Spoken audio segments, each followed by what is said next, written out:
നിലമ്പൂരിൽ ഇതുവരെ നിന്നിരുന്ന എല്ലാ ആശങ്കകൾക്കും വിരാമമാകുന്നു.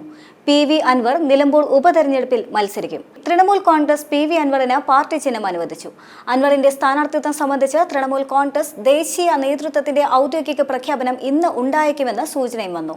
കേരളത്തിന്റെ തെരഞ്ഞെടുപ്പ് ചുമതല തൃണമൂൽ കോൺഗ്രസിന്റെ രാജ്യസഭയിലെ പാർലമെന്ററി പാർട്ടി നേതാവായ ഡെറിക് ഒബ്രിയാനാണ്. തൃണമൂൽ കോൺഗ്രസിന്റെ ആദ്യ സംഘം തെരഞ്ഞെടുപ്പ് പ്രവർത്തനങ്ങൾ ഏകോപിപ്പിക്കാൻ ഇന്ന് കേരളത്തിലേക്കെത്തും. തൃണമൂൽ കോൺഗ്രസിന്റെ സ്ഥാനാർത്ഥിയായി PV അൻവർ മത്സര രംഗത്ത് എത്തുന്നതോടെ നിലമ്പൂരിലെ മത്സരം കടുക്കും. തൃണമൂൽ കോൺഗ്രസിനെ സംബന്ധിച്ച് ദീർഘകാലമായുള്ള കേരള മിഷനിൽ നിലമ്പൂർ തെരഞ്ഞെടുപ്പ് ഒരു പ്രധാന ചുവടുവെപ്പ് ആയേക്കുമെന്നും വിലയിരുത്തലുണ്ട്. കേരളത്തിൽ ചുവടുറപ്പിക്കാൻ നേരത്തെയും മമതാ ബാനർജിയുടെ നേതൃത്വത്തിലുള്ള തൃണമൂൽ ശ്രമം നടത്തിയിരുന്നു. നിലമ്പൂരിലെ സിറ്റിംഗ് MLA ആയിരുന്ന അൻവർ രാജിവെച്ച ഒഴിവിലാണ് നിലമ്പൂരിൽ ഉപതെരഞ്ഞെടുപ്പ് നടക്കുന്നത്. പിണറായി വിജയനെതിരെ നിലപാട് സ്വീകരിച്ച CPM-മായി അകന്ന അൻവർ നിലമ്പൂർ ഉപതെരഞ്ഞെടുപ്പുമായി ബന്ധപ്പെട്ട് UDF നേതൃത്വമായും അകന്നിരുന്നു.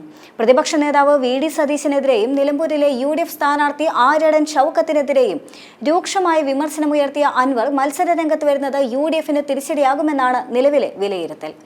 പിണറായി സർക്കാരിനെതിരെയുള്ള പ്രചരണങ്ങളുമായി അൻവർ രംഗത്ത് വരുന്നത് ഭരണവിരുദ്ധ വോട്ടുകൾ ഭിന്നിപ്പിക്കുന്നതിന് കാരണമാകുമെന്ന് UDF നേതൃത്വം ഭയക്കുന്നുണ്ട്.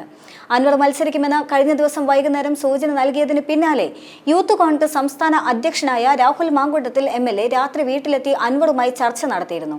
രാത്രി 11 മണിക്ക് എത്തിയ രാഹുൽ 12 മണിയോടെയാണ് പിന്നീട് മടങ്ങുന്നത്. അടച്ചിട്ട മുറിയിൽ നടന്ന ചർച്ച 1 മണിക്കൂറോളം നീണ്ടു. രാഹുൽ മാങ്കൂട്ടത്തിൽ PV അൻവറിന്റെ വീട്ടിൽ നിന്ന് മടങ്ങുന്നതിന്റെ ദൃശ്യങ്ങളും പുറത്തു വന്നിട്ടുണ്ട്. എന്നാൽ രാഹുൽ മാങ്കൂട്ടത്തിലിന്റെ നീക്കം ഫലം കണ്ടിരുന്നില്ല. ഇതിന് പിന്നാലെയാണ് അൻവറിനെ മത്സരിപ്പിക്കാനായി തൃണമൂൽ കോൺഗ്രസ് തീരുമാനിച്ച വിവരം പുറത്തുവരുന്നത്. അൻവറുമായി ഇനി ചർച്ചകൾ വേണ്ട എന്ന് കോൺഗ്രസ് നേതൃത്വം നേരത്തെ തീരുമാനിച്ചിരുന്നതാണ്. അൻവറിനെ അസോസിയേറ്റ് മെമ്പറാക്കാനുള്ള UDF-ന്റെ തീരുമാനം നേരത്തെ തന്നെ അൻവർ തള്ളുകയും ചെയ്തിരുന്നു. UDF സ്ഥാനാർത്ഥി ആര്യടൻ ഷൗക്കത്തിനെ അൻവർ പിന്തുണയ്ക്കുകയാണ് എങ്കിൽ അസോസിയേറ്റ് അംഗമാക്കാമെന്നായിരുന്നു UDF-ന്റെ തീരുമാനം.